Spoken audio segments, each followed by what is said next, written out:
நரி ஒன்று தாகத்தால் தவித்தது. எங்கும் தண்ணீர் கிடைக்கவில்லை. என்ன செய்வது? தண்ணீரை தேடி அலைந்தது. தூரத்தில் கிணறு ஒன்று இருப்பதை பார்த்தது.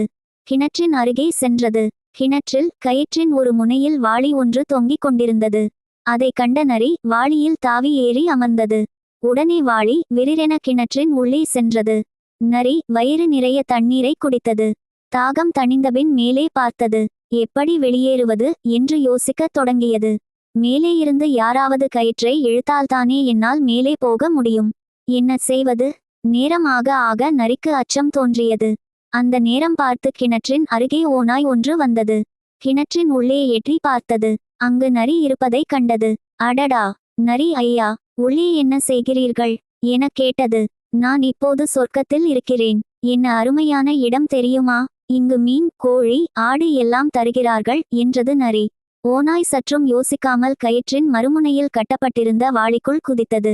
அந்த வாளி சரசரவென்று கிணற்றின் உள்ளே போயிற்று. அப்போது நரி அமர்ந்திருந்த வாளி மேலே வந்தது. நரி மேலே வரும்போது பாதி வழியில் ஓநாயை பார்த்தது. நான் இப்போது சொர்க்கத்திற்கும் மேலான இடத்திற்கு போகிறேன் என்று கூறிக்கொண்டே மேலே சென்றது.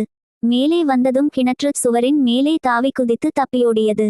பாவம் ஓநாய். நீதி. ஒரு செயலைச் செய்வதற்கு முன் பல முறை யோசிக்க வேண்டும்.